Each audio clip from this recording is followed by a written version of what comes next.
I published over 1,600 books on Amazon KDP, and many of them were failures, and here's why that's amazing and what we can learn from those failures. Amazon KDP can be demotivating. Perhaps you have success with a few books, but then you have 5 books after that completely flop.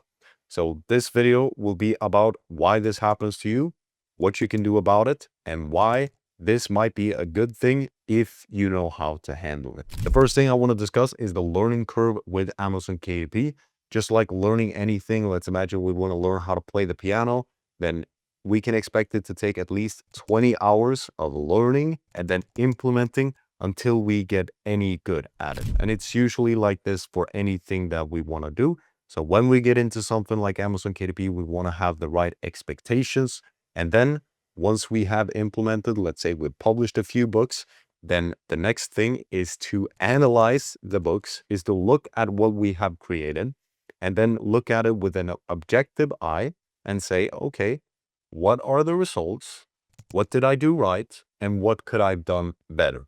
And hopefully, if you continued your learning, then you will be able to see things from a different perspective than when you publish the book. So even 3 weeks after, especially if you're in the beginning stages, you will be able to see, okay, I could have done this launch better. I could have done this. I learned this from this video, from this course, etc.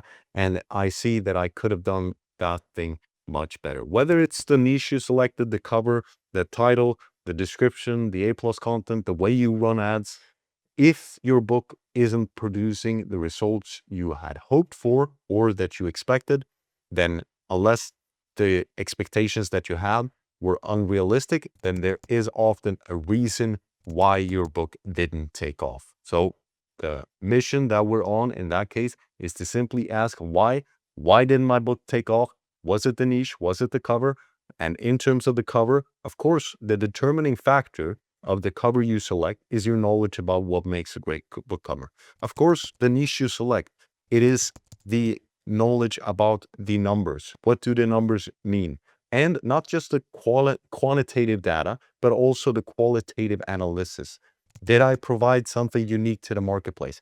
Did I provide something better? Or did I simply produce something that's already out there?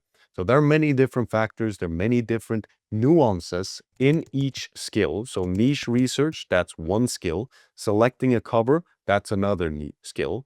Copywriting, it encompasses creating the title, the description, the A+ content, etc., etc. And then also knowledge about why people buy. So for example, the social proof. Did your reviews connect with the readers? Did you have enough reviews?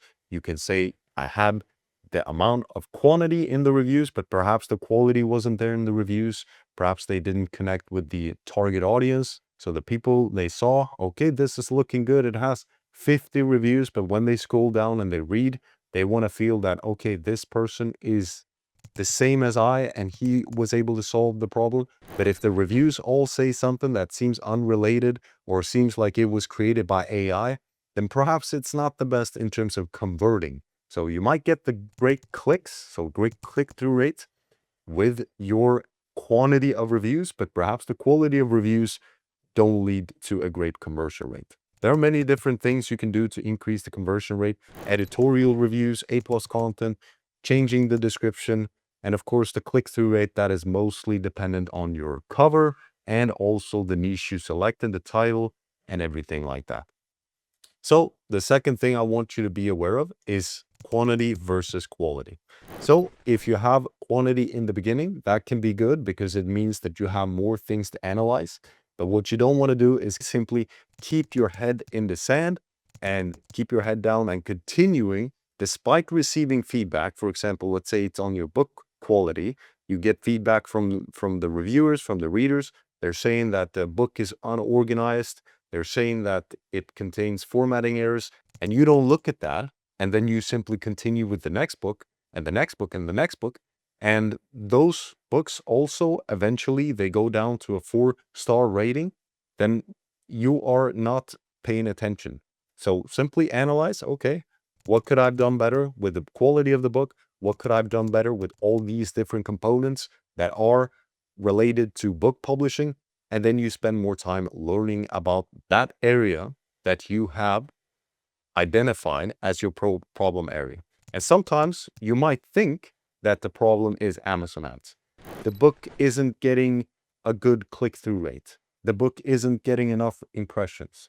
I'm not understanding why with this budget, I'm spending $1 a click and it's still not getting the sales. It's still not getting the clicks, whatever. Then perhaps the problem isn't the Amazon ad. So what you think is the problem is not always the problem. So it might be the book. It might be something related to the book. But of course, in other areas, it could be the Amazon ads. Perhaps you haven't tested video ads.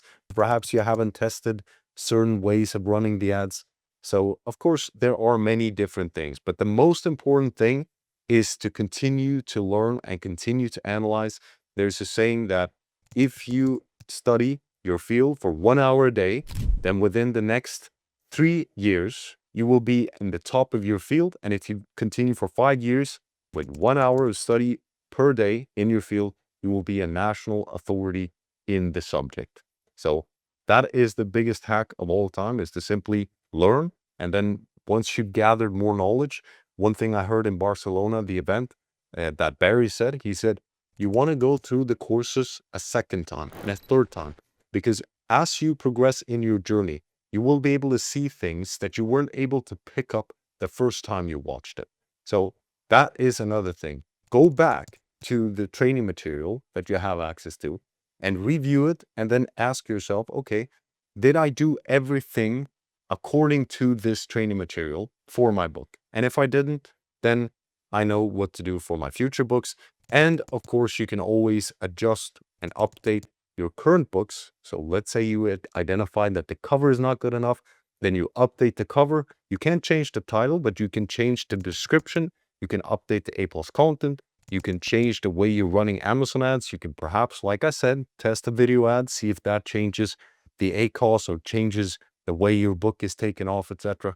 So there are all these tweaks that you can make for your existing books. And of course, you want to make sure that you implement them for your future books. Now, of course, quantity is not all bad. So if you have something that is working, you have a book that is taken off, for example, then how can you press the scale button? How can you now go more into quantity?